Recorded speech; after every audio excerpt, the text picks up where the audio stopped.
I'm Tom Kerwin. I'm a founding principal of BKL Architecture, based in Chicago with offices in Chicago and Shanghai.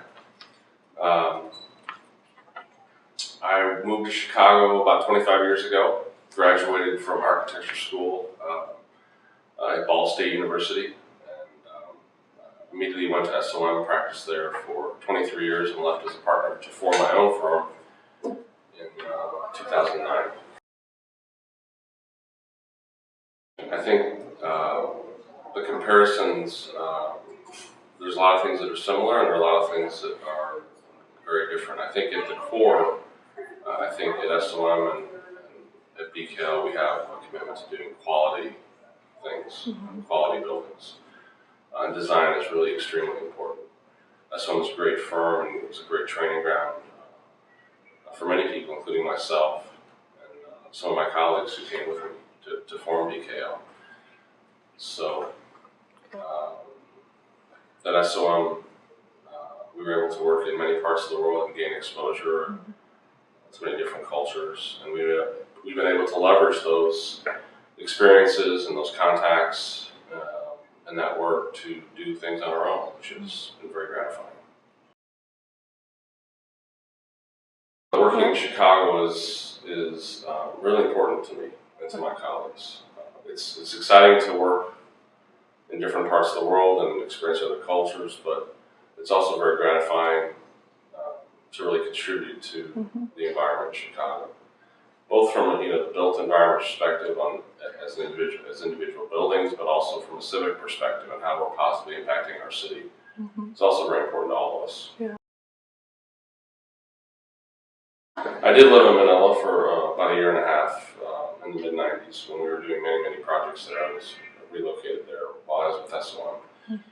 And it also was a great experience for me because it really exposed me to the Asian culture, not only in Manila but in other Asian countries, which I became very fond of and really grew an appreciation for the history of that part of the world and also their progression in terms of how they're rebuilding their cities. So we're still working there today in different parts of Asia, and I really enjoy traveling to Asia and spending time there. I think really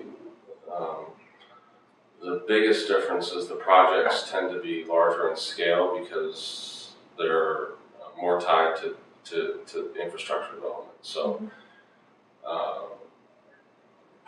quite often here in the U.S., you're building in established cities with established infrastructure. So you're building kind of buildings on blocks, on maybe single blocks or maybe more, but generally it's within an existing infrastructure system, where in Asia you're actually helping to create either new areas of cities or upgrading existing areas. So it quite often deals with much larger planning issues in terms of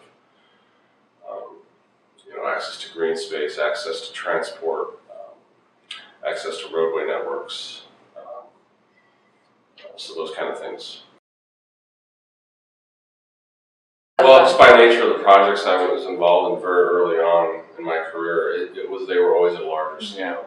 So I was very fortunate to work on some larger projects in Europe, particularly, and in Asia. Both those economies, in the early part of my career were very robust. So I was always very fortunate to work on larger scale developments in that regard. So they always revolved around impacting communities as opposed to just single buildings on blocks. Yeah. Although that's very gratifying as well. The object of working on a single building on a block is also very gratifying. Yeah. I think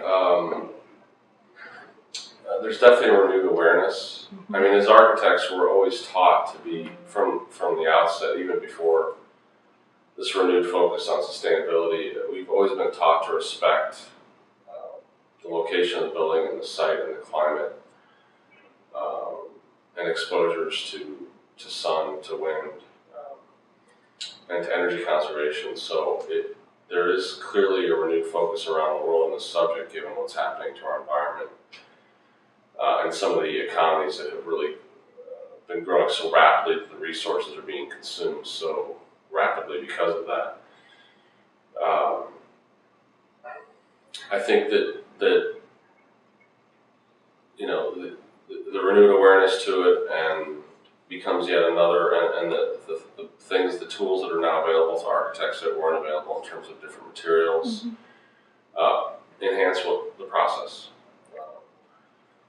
And I think the challenge always is, regardless of the budget or the schedule, is to really create quality buildings that are not sacrificed because of other things, because in the end you're leaving structures and you're leaving communities and cities that are there and impact people's lives every day. So there's a responsibility that we all have to do things that are of quality.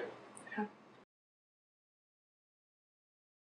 I became an architect first and practiced architecture for about 20 years, and before I went back to get my business degree. And I came to realize design is really important. Being an architect is very, very important to me. It's at its core what I do, but I also realized that I lacked any kind of formal education or training in business. And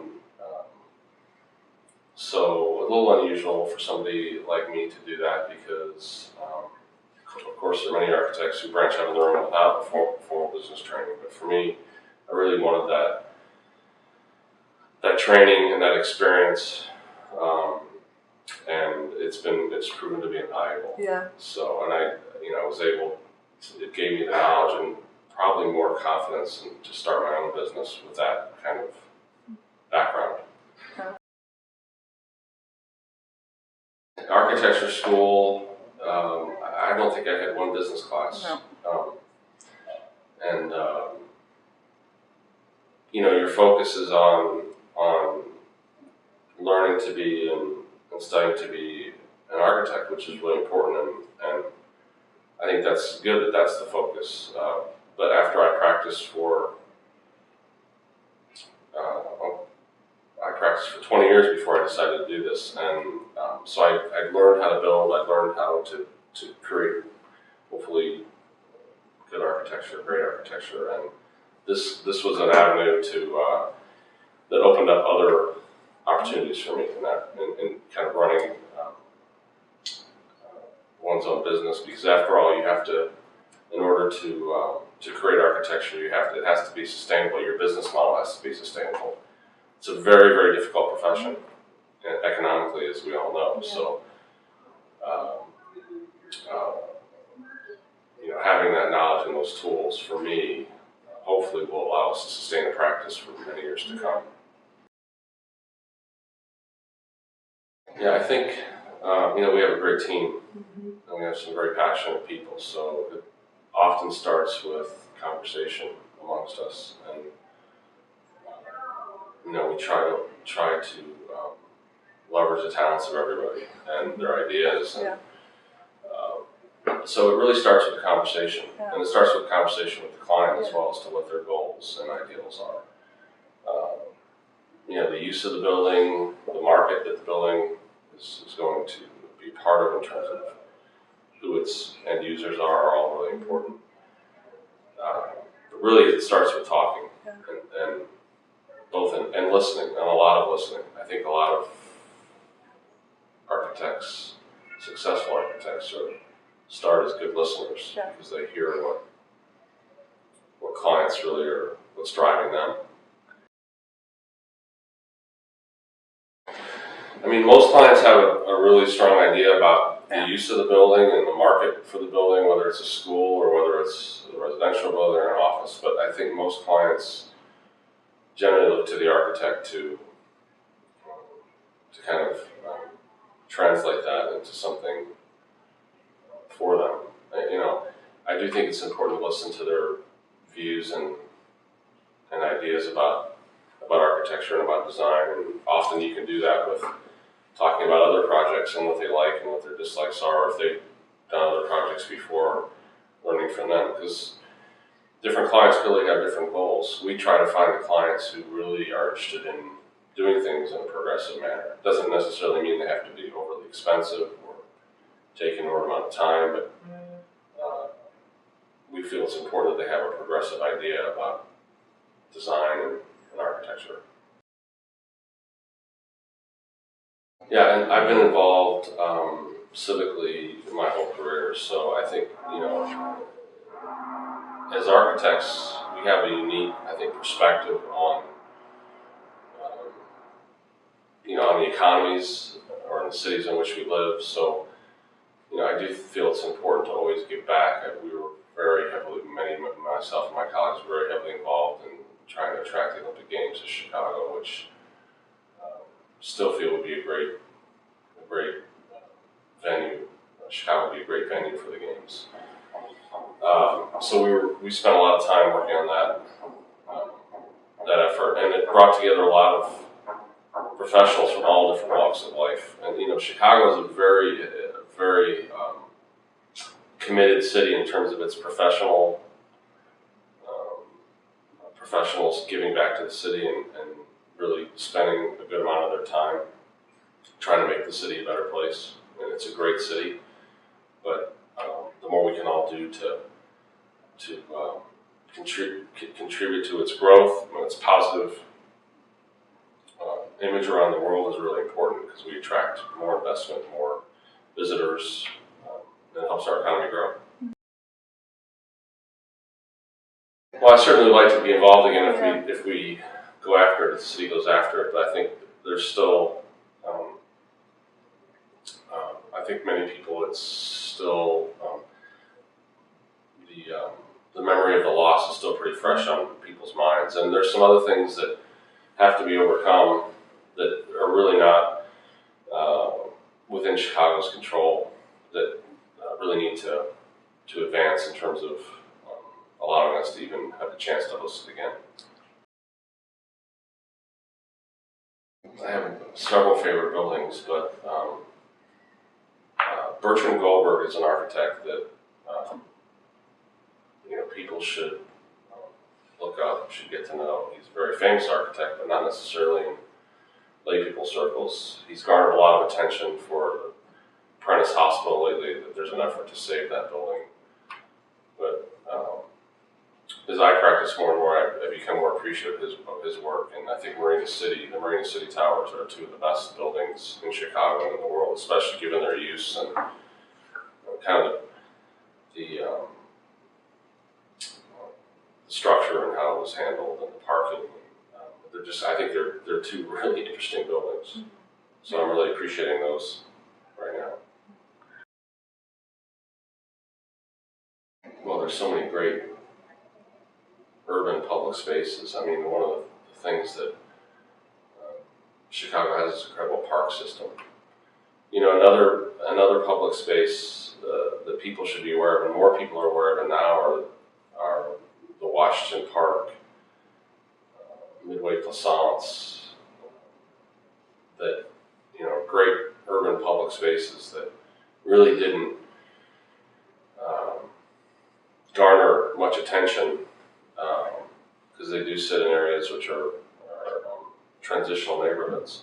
But they're really great urban public parks. Frederick Hall Olmsted designed Washington Park, and the Plaisance goes through the University of Chicago.